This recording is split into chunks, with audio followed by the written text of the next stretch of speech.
Pin hole non surgical treatment తో operation లేకుండా varicose veins, prostate, ఫైబ్రాయిడ్లకు రివియా వాస్కులర్ సెంటర్ లో అడ్వాన్స్డ్ ట్రీట్మెంట్. భారతదేశంలో ముఖ్యంగా హైయెస్ట్ సోర్స్ ఆఫ్ ప్రోటీన్ మనకి ఎక్కువగా సగటు మానవుడు కూడా తినేది ఏంటంటే పప్పు దినుసులు. ఏ పప్పులో ఎలాంటి పోషకాలు ఉన్నాయి? పూర్తిగా ప్రోటీన్ సోర్స్. నీరసంగా ఉన్న వాళ్ళకి కావచ్చు, ఆలింతలకి మంచి ఆహారం కావచ్చు. శనగల్లో ఉండే పోషకాలు ఏంటండి? ఈ శనగల్ని నానబెట్టి ఉడకబెడతాం వల్ల అరుగుదల. గుండు మినపప్పు ఏదైతే ఉందో ఇది దేనికి వాడతారు ఇప్పుడు? ఇప్పుడు తెలియక అందరూ అయితే టిఫిన్లకి ఇదే వాడుతున్నారు. వాళ్ళు పోషకాలని కోల్పోతున్నారు. మాంసకృతులతో కంపేర్ చేస్తే వీటిలో ఉండే పోషకాలు ఏంటండి అదనంగా? ప్రోటీన్ నాన్ వెజ్లోనే వస్తుంది అనుకుంటారు, అది మటుకు అపోహ. రైట్. ప్రోటీన్ అనేది మనకు పప్పు చాలా కూరల్లో కమ్మదనం ఇస్తుంది పుట్నాల పొడి కొంచెం జల్లుకుంటే. ఈ రోజు కూడా పుట్నాల్లో ఉన్న ప్రోటీన్స్ ఏ డ్రై ఫ్రూట్స్లో లేవు. అందరికీ నమస్కారం, వెల్కమ్ టు సుమన్ టీవీ. మన ఆహార పదార్థాల్లో పప్పు దినుసులకి చాలా ప్రాధాన్యత ఉంది. భారతదేశంలో ముఖ్యంగా హైయెస్ట్ సోర్స్ ఆఫ్ ప్రోటీన్ మనకి ఎక్కువగా సగటు మానవుడు కూడా తినేది ఏంటంటే పప్పు దినుసులు. ఇవాళ మనం రకరకాల పప్పుల గురించి మాట్లాడదాం. ఆ పప్పుల్ని తినే విధానం ఏమిటి, ఏ పప్పులో ఎలాంటి పోషకాలు ఉన్నాయి, ఆ పప్పుని వండే విధానం ఏమిటి, అసలు కొన్నిట్లో గ్యాస్ వస్తుందని చెప్పి కొన్ని మంచిది కాదని మంచిదని రకరకాలు వింటూ ఉంటాం. మనతో పాటు వీటన్నిటిలో ఎక్స్పర్ట్, అంటే పండించడం దగ్గర నుంచి తినే వరకు అన్ని విషయాలు చెప్పే సేవ్ ఫౌండేషన్ సురేంద్రనాథ్ గారు ఉన్నారు. వారితో మాట్లాడబోతున్నాం. నమస్కారం. నమస్తే మేడం. సురేంద్ర గారు చాలా పప్పు దినుసులు తీసుకొచ్చారు ఇవాళ. థ్యాంక్ యూ వెరీ మచ్ అండి. ఫస్ట్ ఆఫ్ ఆల్ ధన్యవాదాలు. పప్పు అనగానే ముందు అందరికీ తెలిసింది ప్రోటీన్. ఈ మధ్య ఏమంటున్నారంటే ఇంత ప్రోటీన్తో పాటు కార్బ్స్ కూడా ఉంటున్నాయి అందులో.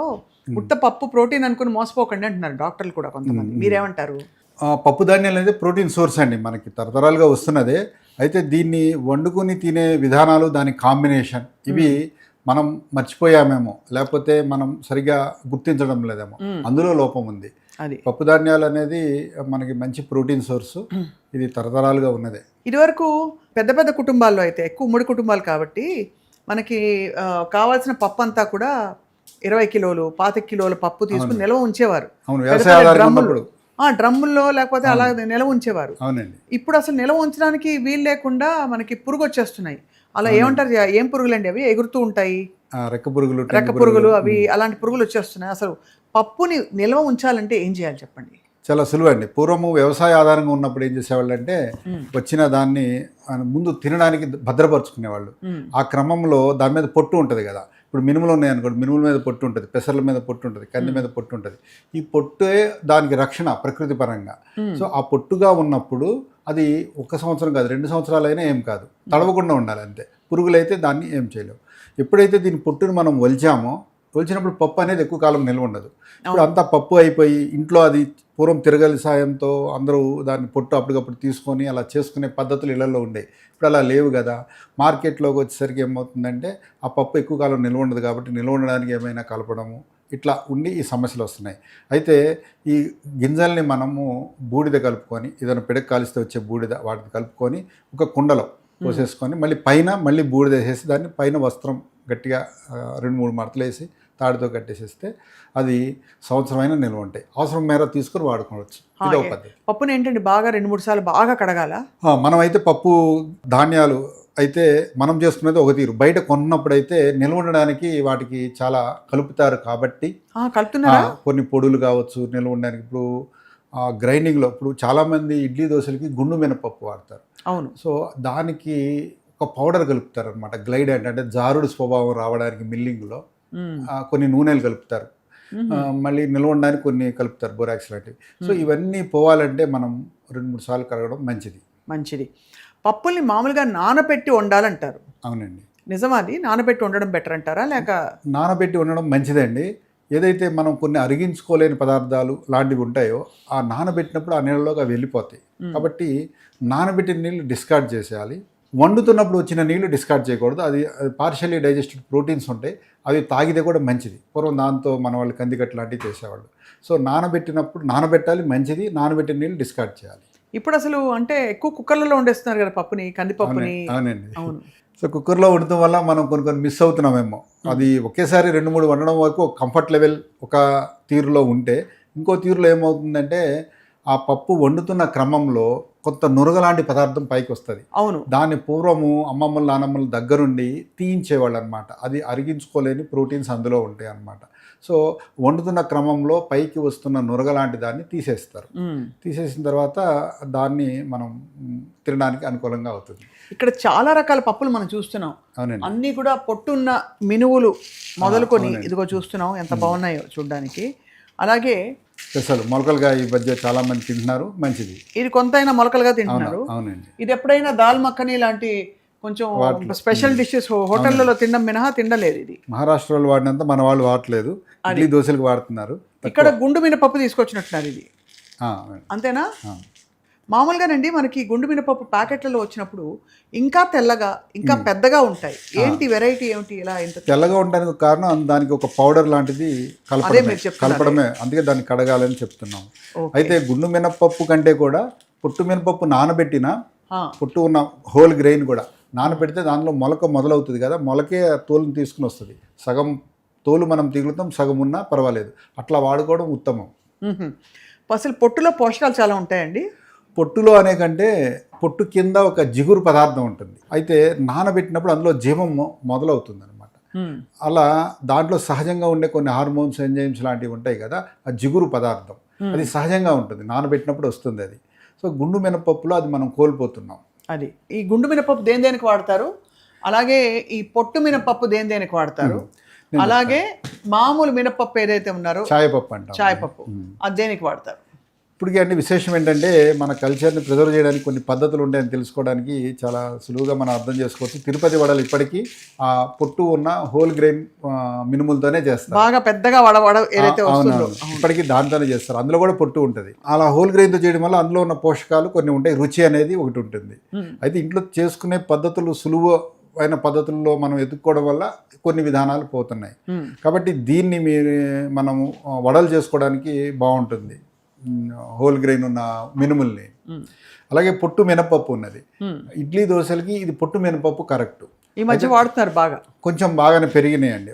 అంటే అవైలబిలిటీ ఉంటే తీసుకునే వాళ్ళు ఉన్నారు, చేసేవాళ్ళు దాన్ని బాగా చేయాలని నేను అనుకుంటున్నాను. ప్రాసెసింగ్లో కూడా ఛాయ మినపప్పు తాలింపుల్లో ఈ రెండు బాగుంటాయి. పొట్టు మినపప్పు, ఛాయ మినపప్పు తాలింపుల్లో వేసుకుంటే కూడా కొంత అది ప్రోటీన్ సోర్స్, రుచికరంగా ఉంటుంది, బాగుంటుంది. అలాగే ఆవిరి కుడుముని చేసేవారు, మీకు తెలిసే ఉంటుంది. దిబ్బ రొట్టె కూడా చేస్తారు, అమ్మమ్మ చేసే దిబ్బ రొట్టె. అవునండి. వీటన్నిటికీ మరి ఏ పప్పు వాడితే బెస్ట్ అంటారు? మినుములే అండి. అయితే వీటన్నిటికీ పొట్టు మినపప్పు బాగుంటుంది. దిబ్బ రొట్టెకి కానీ ఆవిరి కుడుముకి కానీ చాలా అనుకూలమైంది. ఆవిరి కుడుములో విశేషం ఏంటంటే ఇడ్లీకి ఆవిరి కుడుము తేడా ఎక్కడ వస్తుందంటే ఇడ్లీలో రవ్వ ఉంటుంది, బియ్యం రవ్వ. ఆవిరి కుడుము అంటే పూర్తిగా మినుములు నానబెట్టి మహా అయితే అందులో అల్లము మిరియాలు వేస్తారు, వాత దోషం తగ్గడానికి అల్లం మిరియాలు వేస్తారు. పూర్తిగా ప్రోటీన్ సోర్స్. దాన్ని నీరసంగా ఉన్న వాళ్ళకి కావచ్చు, బాలింతలకి మంచి ఆహారం, వాళ్ళు పాలు ఇవ్వాలి అంటే పోషకాలు కావాలి కదా, ఆ రోజుల్లో ప్రోటీన్ సోర్స్ ఉన్నది ఇది మంచిది అనమాట. ఎదిగే ఆడపిల్లలకు కూడా ఇది ఇవ్వాలి. నడుము గట్టిపడుతుందని కూడా చెప్పేవారు. అవునండి, వారు నడుము గట్టిపడతాం, వాళ్ళు మళ్ళీ నెక్స్ట్ గర్భం దాల్చి ఆ శక్తితో ఉండడానికి కూడా ఇది చాలా ఉపయోగం. మినుము సున్నుండలు, మినుము అంటే ఇనుము అంటారు. ఇనుము అంటే ఐరన్ సోర్స్ అంతా ఈ మినుముల్లో ఉన్నది. అలాగే సున్నుండలు పెళ్ళైన మగపిల్లలకి మంచి పోషకాలను ఇస్తుంది. బెల్లము, నెయ్యి ఈ మినుములతో చేస్తే చాలా మంచిది. ఇప్పుడు వీటన్నిటి మధ్య ఈ తెల్ల గుండు మినపప్పు ఏదైతే ఉందో ఇది దేనికి వాడతారు? ఇప్పుడు తెలియక అందరూ అయితే టిఫిన్లకి ఇదే వాడుతున్నారు. అయితే వాళ్ళు పోషకాలని కోల్పోతున్నారు. వాళ్ళకి ఏంటంటే తయారు చేయడంలో సులువు ఉన్నది, నానబెడతాము, తీయడం ఇవన్నీ లేకుండా ఆ సులువుగా ఉంది. ముఖ్యంగా దీన్ని హోటల్ వాళ్ళు మొదలెట్టారు వాళ్ళ పనిలో సులువు కోసం. అయితే అది ఇళ్లలో కూడా వచ్చేసింది. ఇది ఒక కంఫర్ట్ లెవెల్ తప్పితే పోషకాలు తక్కువే ఉంటాయి ఇందులో. అంటే మీరు అనేది పొట్టు మినపప్పు కానీ గుండు మొత్తం మినుములు కానీ వాడడం ఉత్తమం అండి.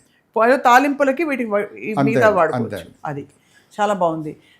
సురేంద్ర గారు, మనకి శనగలు అంటే ఈ శనగలు ఇలా తినడం అన్నది తక్కువ చూస్తాం. ఏదో వాయినాలు ఇచ్చినప్పుడు, వరలక్ష్మి వ్రతం అప్పుడు నానబెట్టి ఇవ్వడం తప్ప, పూజలప్పుడు తప్ప శనగల్ని మనం డే టు డే తక్కువ వాడతాం. కానీ శనగల్లో ఉండే పోషకాలు ఏంటండి?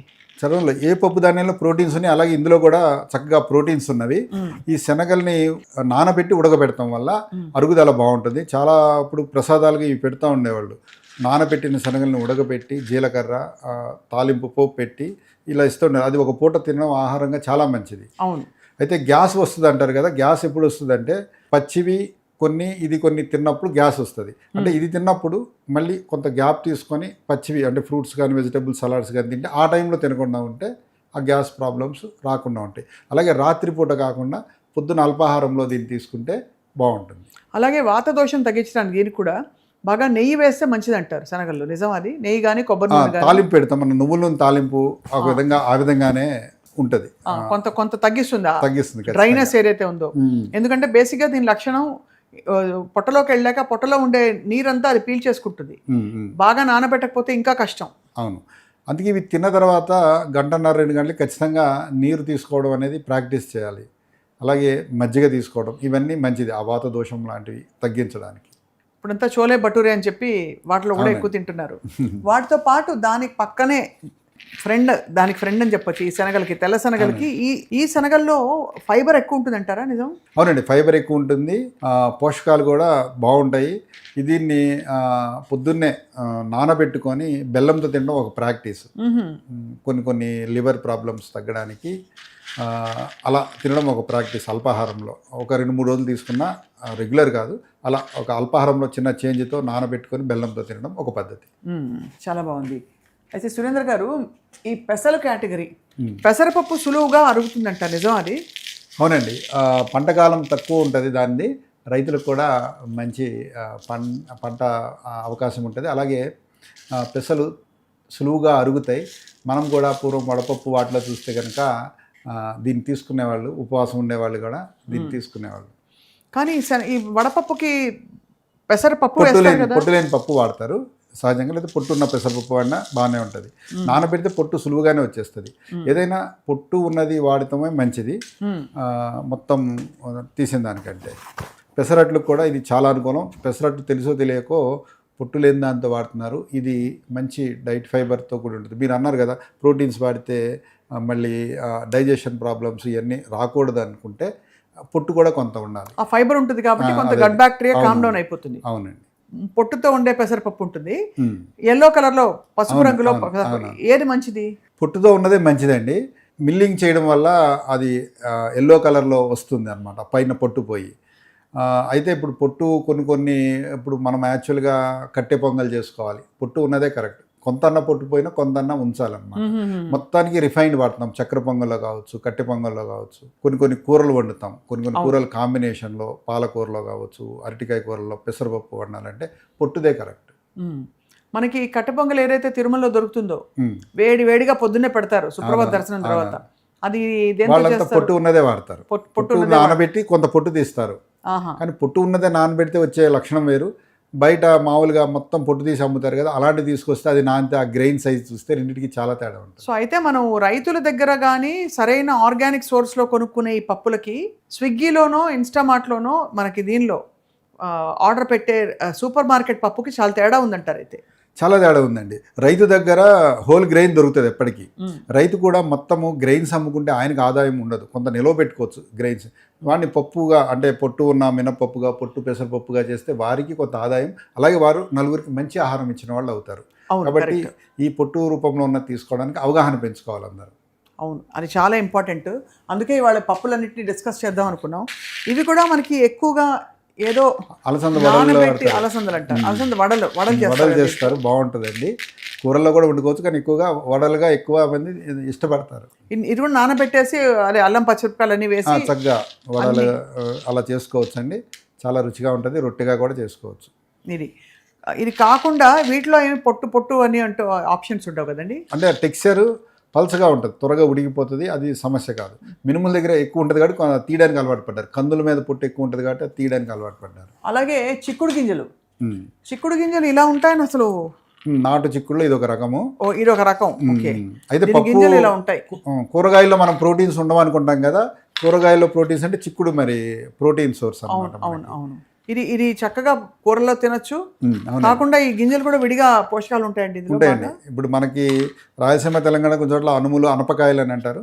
ఇట్లా 4 గింజలే ఉంటాయి, అవన్నీ నాటువి. ఇప్పటికీ మంచి సోర్స్, ప్రోటీన్ సోర్స్ అవి. వీటితో పాటు మనకి చాలా ఇంపార్టెంట్ రెగ్యులర్గా వాడేది శనగపప్పు చాలా మంది భయపడతారండి, అంటే గ్యాస్ వస్తుంది, అరగదు అని చెప్పి.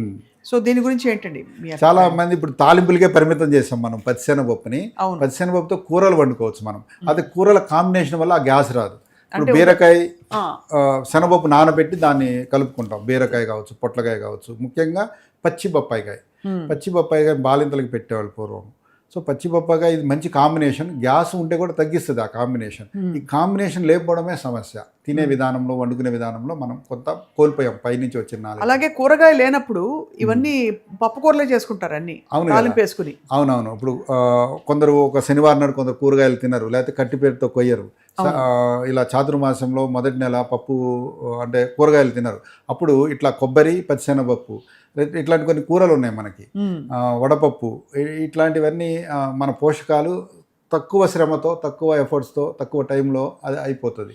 అలాగే శనగపప్పు పచ్చడి కూడా చేస్తారు చాలా మంది. అవునండి, చాలా రుచిగా ఉంటుంది. అంటే వేయించి కాస్త దాంతోపాటు కందిపప్పుతో కూడా పచ్చడి చేస్తారు. ఇప్పుడు మనము ఇడ్లీ దోశలో చట్నీలు చేస్తూ ఉంటారు కదా, మరి వీటిలోంచి వచ్చినవే కదా, పల్లీలతో కావచ్చు, లేకపోతే పుట్నాల పప్పు, అంటే రోస్ట్ చేసింది. పుట్నాల పప్పు అసలు ఏంటండి? శనగల్ని రోస్ట్ చేస్తారు ఉప్పులో కానీ, లేకపోతే ఒక శాండ్ ఉంటుంది, రోస్ట్ చేస్తే అది పాపప్ అవుతుంది కదా. అంత లైట్గా ఎట్లా అయిపోతుంది, బరువుగా ఉంది కదా. అవును కదా, మరి పాపప్ అయినప్పుడు అంటే అది బాగా ఫ్రై అయినప్పుడు అందులో ఉన్న తేమ ఆవిరైపోయి అందులో ఇంకా ఆ డ్రై మ్యాటర్ ఉంటుంది. అవును, అది చాలా రుచిగా ఉంటుంది. ఇంకా ప్రోటీన్ కంటెంట్ పెరిగినట్టు అందులో. చాలా కూరలో కమ్మదనం ఇస్తుంది పుట్నాల పొడి కొంచెం జల్లుకుంటే. ఈ రోజు కూడా పుట్నాల్లో ఉన్న ప్రోటీన్స్ ఏ డ్రై ఫ్రూట్స్లో లేవు. నిజమా? పుట్నాలు బరువు చూడండి, దాన్ని చూస్తే దాంట్లో ఉన్న ప్రోటీన్ కంటెంట్, డ్రై ఫ్రూట్స్లో ఉన్న ప్రోటీన్ కంటెంట్ చూస్తే పుట్నాల్లో ఎక్కువ ఉన్నది. పైగా దానిలో ఫ్యాట్ ఉంటుంది, ఇందులో ఉండదు. అవును కదా, అంతే కదండి. అవునవును. సో ఈ పప్పులన్నింటిలో శ్రేష్టమైనది ఏదండి? ఎందుకంటే పూర్వం నాకు చిన్నప్పుడు గుర్తు ఏంటంటే కొన్ని పప్పులు రాత్రిపూట వండరు. అవునండి, అవును. రాత్రి ఇప్పుడు కందిపప్పు పొద్దున చేసింది అసలు మిగిలిపోయే ప్రసక్తి ఉండదు. మిగిలితే కూడా కందిపప్పు రాత్రి తినకూడదు, పెసరపప్పే తినాలి, ఇలాంటివి రూల్స్ ఉండేవి. నిజమే అది? నిజమే అండి. అరిగించుకునే శక్తి సూర్యుడితో పాటు మనిషిలో ఉంటుంది, ప్రదీప్తం అవుతుంది. జఠరాగ్ని అంటాం కదా, అది పొద్దున ఉన్న శక్తి రాత్రికి సాయంత్రంకి తగ్గుతుంది. కాబట్టి అలాగే వయసుతో కూడా. కాబట్టి వీటిని కందిపప్పుని ముఖ్యంగా రాత్రిపూట అవాయిడ్ చేయాలి. పెసరపప్పు తినొచ్చు. అలాగే ఒకవేళ కందిపప్పు వండినప్పుడు వచ్చే నీరు ఉంటుంది కదా, కందికట్టు, అది సులువుగా జీర్ణం అవుతుంది. ఇంట్లో పేషెంట్స్ ఉన్నా, బాలింతలు ఉన్నా, పాలిచ్చే తల్లులున్నా, ఎదిగే పిల్లున్నా అది మంచిది కందికట్టు. సో ఆ రూపంలో తీసుకోవచ్చు. లేకపోతే కందిపప్పు తక్కువ వేసి రసం చేస్తారు, ఆ రసాన్ని తీసుకోవచ్చు రాత్రిపూట. మాంసకృతులతో కంపేర్ చేస్తే వీటిలో ఉండే పోషకాలు ఏంటండి అదనంగా? వీటిలో ప్రతి 100 గ్రాముల్లో, పప్పు ధాన్యాల్లో ప్రతి 100 గ్రాముల్లో సుమారుగా 20-25 గ్రాముల మధ్యలో ప్రోటీన్స్ ఉంటాయి. చికెన్, మటన్లో కూడా అంతే ఉంటాయి. అయితే 100 గ్రాముల చికెన్ ఎవరైనా తినగలరు, కానీ 100 గ్రాముల కందిపప్పు అందరూ తినలేరు. అవును, కాబట్టి తక్కువ తింటాం కాబట్టి. సో ఇప్పుడు చాలామంది నాన్ వెజ్ తీసుకోవడం కారణం ప్రోటీన్ సోర్స్ అని తీసుకుంటున్నారు. టేస్ట్ చాయిస్ ఒకటి అయితే ప్రోటీన్ నాన్ వెజ్లోనే వస్తుంది అనుకుంటారు, అది మటుకు అపోహ. రైట్. ప్రోటీన్ అనేది మనకు పప్పుల్లో వస్తుంది. అలాగే ఇప్పుడు సపోజ్ కంది పప్పుని మనం, ఒక మనిషి తినే పప్పు ఉందనుకోండి, ఒక క్వాంటిటీ ఒక 20-30 గ్రామ్స్ అది ఉడికితే వచ్చే అంత అవుతుంది. అంత పప్పు మామూలుగా తింటే గ్యాస్ పుడుతుంది, ఇలా భయం ఉంటుంది. సో దీన్ని కందిపొడి చేసుకోవచ్చు. కందిపొడి చేసుకొని నూనె వేసుకున్నో, నెయ్యి వేసుకున్నో తినొచ్చు. కొంత ఆ ప్రోటీన్ సోర్స్ వస్తుంది ఒక పూట. సో ఈ రూపంలో తినడం అనేది అవసరం. ఇప్పుడు వీటన్నిటిని బియ్యంతో కలిపి వండితే వాటి పోషకాలు మారిపోతాయా?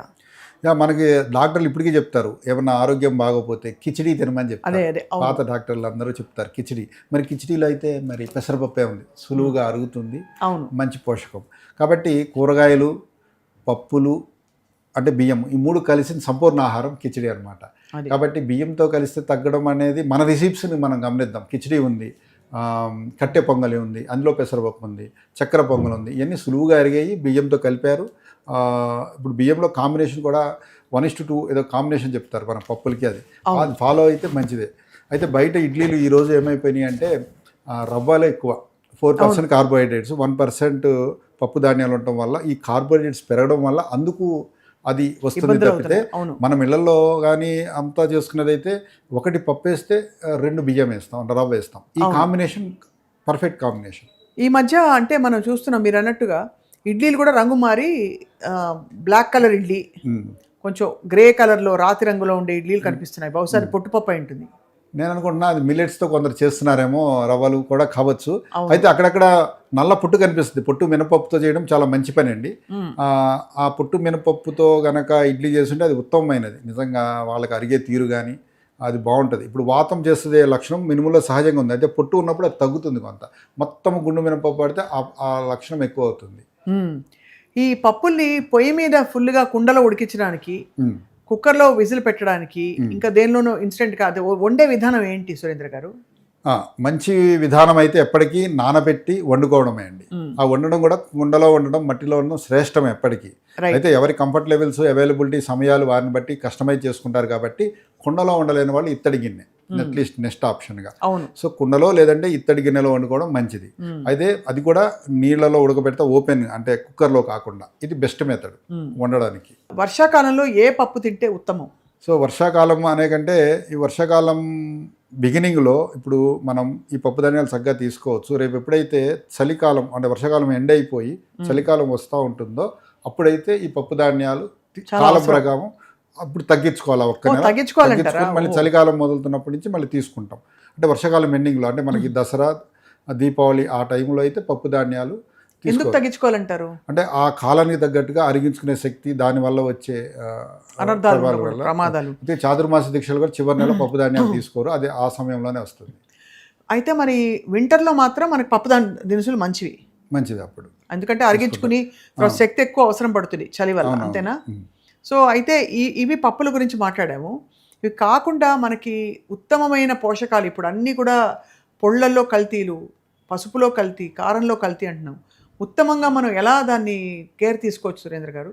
సో ఇళ్ళ వరకు ఎలా చేసుకోవచ్చు అంటే అండి, ఈ మినుములు కానీ, పెసర్లు కానీ, కందులు కానీ రైతుల దగ్గర చక్కగా కొనుక్కోవచ్చు. ఎందుకంటే నిల్వ ఉంటాయి, గింజలు నిల్వ ఉంటాయి. దాన్ని మిల్లింగ్ చేసిన తర్వాత వచ్చే పప్పులు నిల్వ ఉండవు.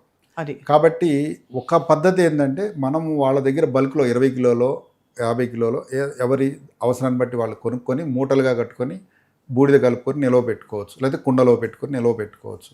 దీనివల్ల అవసరం మేర వాళ్ళు తీసుకుంటారు, మిల్లింగ్ చేసుకుంటారు, లేకపోతే ఇసురాయితో చక్కగా వాళ్ళు తీసుకుంటారు. అవసరం మేర వాళ్ళు అలా తీసుకోవడం వల్ల ఇవన్నీ తప్పించుకోవచ్చు. పొట్టున్న పప్పు దొరుకుతుంది, ఏమి కెమికల్స్ లేని పప్పులు దొరుకుతాయి. ఈ పప్పుల విషయంలో ఏం జరుగుతుందంటే, పండించినప్పుడు వచ్చే కెమికల్స్ కంటే దాన్ని నిల్వ పెడతానికి, దాన్ని అయితే ఎలిగెంట్గా చేయడానికి, ఆకర్షణగా చేయడానికి కలిపేవి ఎక్కువ ఉన్నాయి. బాగా గోల్డెన్ కలర్లో కందిపప్పు కనిపిస్తే అమాంతం మనం వెళ్ళి కొనేస్తాం. అవునవును. ఆ గోల్డెన్ కలర్ రావడానికి ఏమైనా కలుపుతారు? అసలు దాని సహజమైన రంగు అయితే అది కాదు కదా. అయితే అలా దానికి ఏవో ద్రవాలు నిల్వ ఉండడానికి, కొన్ని నూనెలు లేదా నూనెలు లాంటివి ఆకర్షణగా కనిపించడానికి లేదా నిల్వ ఉండడానికి ఈ కలిగే ప్రాక్టీస్ ఉన్నది. కాబట్టి మనము హోల్ గ్రెయిన్స్ కొనుక్కొని నిల్వ పెట్టుకొని అవసరం మేర వాడుకోవడం బెస్ట్ మెథడ్, ఇవన్నీ అవాయిడ్ చేయడానికి.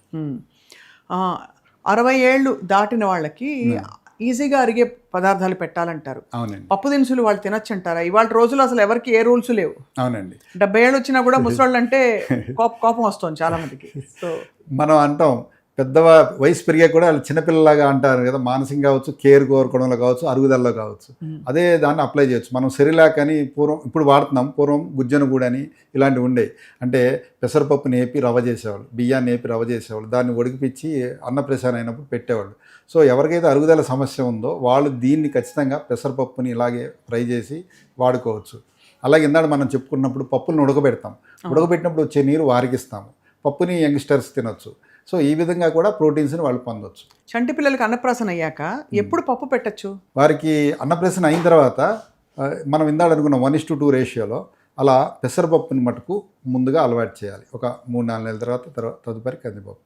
సో 7 నెలల 8 నెలల నుంచి అది ఇచ్చుకోవచ్చు. రైతులకు ఏ విధమైన అంటే పప్పులు పండించడం వల్ల ఏ విధంగా ఆర్థికంగా వాళ్ళు లాభపడుతున్నారండి? ఇప్పుడు రైతుల పరిస్థితి ఎలా ఉంది అసలు పప్పులు పండించే వాళ్ళు? ఇది ఇప్పుడున్న పరిస్థితి చూస్తే కొంత బాధాకరమే. ముఖ్యంగా మనకి ఉన్న పప్పు ధాన్యాలు కుచించుకుపోయి అందరూ ఎక్కువగా అంటే ఆహారంలో, కూరల్లో కందిపప్పు వాడటం అనేది ఒక అలవాటు అయిపోయింది.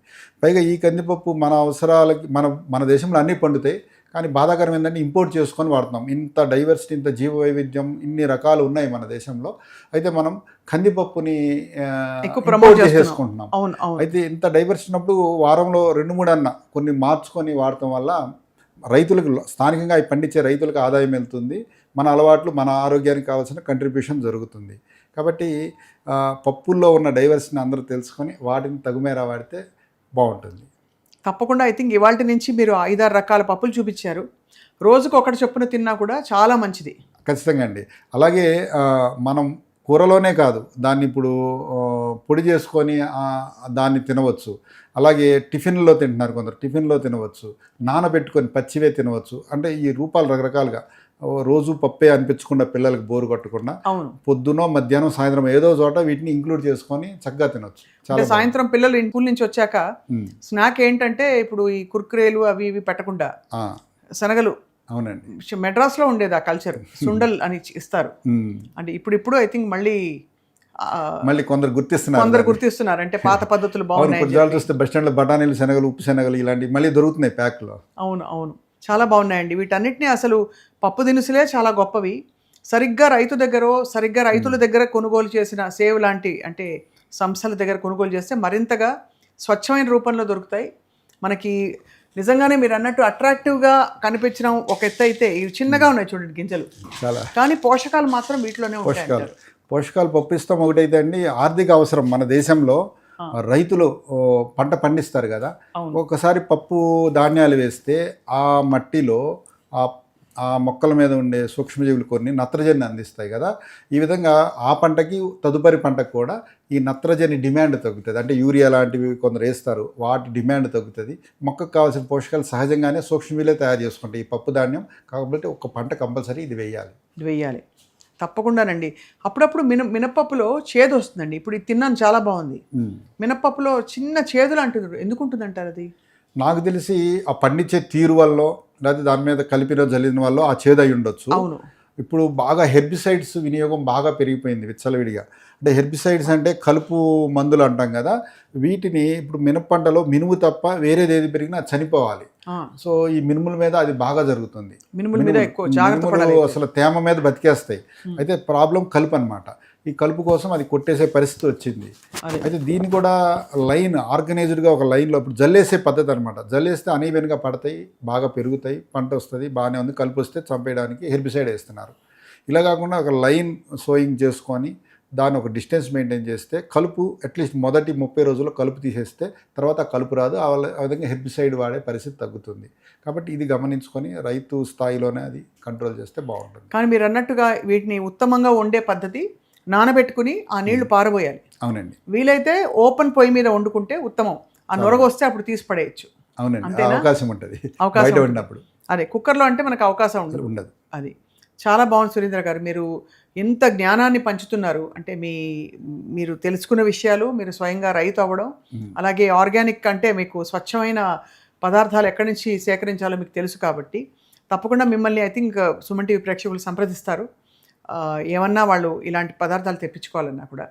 ఇంకా పాలు పెరుగులో కూడా మనకి ఈ మధ్యకాలంలో 2 రకాల ఇవి వస్తున్నాయి, ఆవు పాలు, గేదె పాలు. ఏది బెటర్ అండి? సో నన్ను అడిగితే ఆవు పాలు చాలా మంచివి. ఆవు పాలలో ఉన్న ఒక ఫ్యాట్ పర్సంటేజ్ని మనం గమనిస్తే 4% ఫ్యాట్ ఉంటుంది, కొంచెం అటు ఇటుగా. తల్లిపాలు, మనిషి తల్లిపాలలో ఉండే ఫ్యాట్ కూడా అంతే. అంటే మనం డైజెస్ట్ చేసుకోవడానికి ఒక సులువైనది ఈ ఆవు పాలు. సాత్వికమైన ఆలోచన రావడానికి చాలా సులువైనది ఆవు పాలు అనమాట.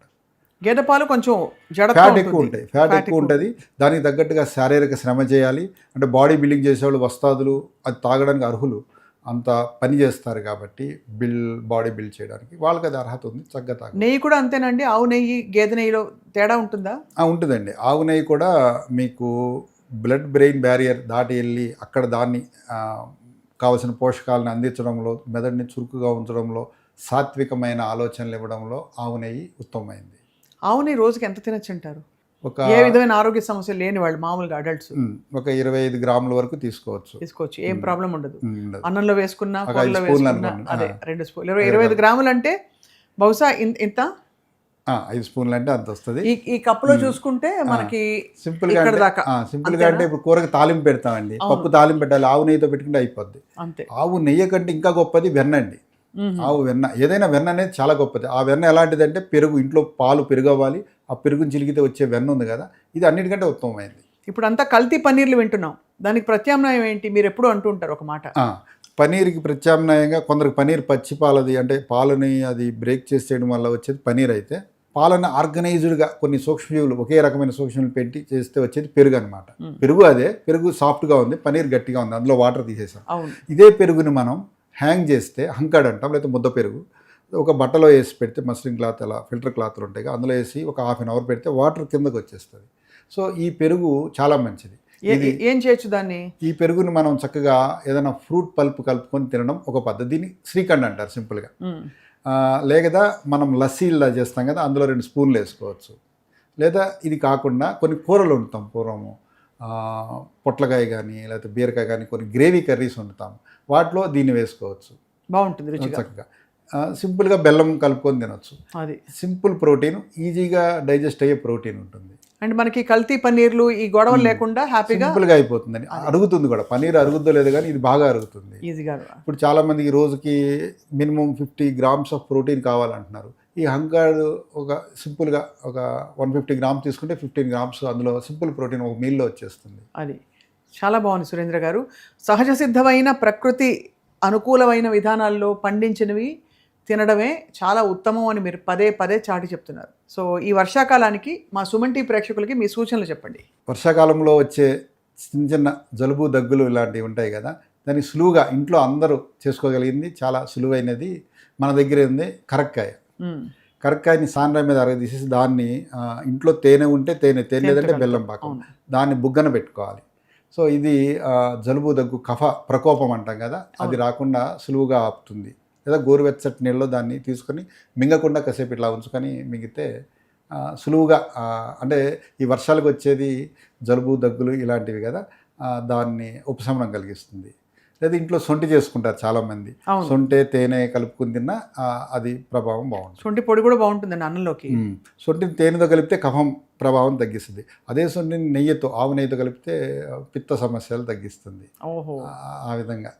విచిత్రం కదండి, అంటే అల్లానికో లక్షణం ఉంటుంది, బట్ ఆ సొంటిగా మారితే లక్షణం మారిపోతుంది. మళ్ళీ దాని కాంబినేషన్తో ఇంకోటి. అది చాలా బాగుందండి. ఇవన్నీ తెలుసుకోవడం మన సంపద, మన దేశంలో ఉండే సంపద, తరతరాలు వారసత్వంగా వస్తుందండి. ఇది అమ్మమ్మల నాన్నమ్మల నుంచి మనకు వచ్చినదే ఇది. మళ్ళీ అది తర్వాత తరాలకు తెలియాలి. చాలా బాగుంది సురేంద్ర గారు. మళ్ళీ మిమ్మల్ని సంప్రదిస్తాం.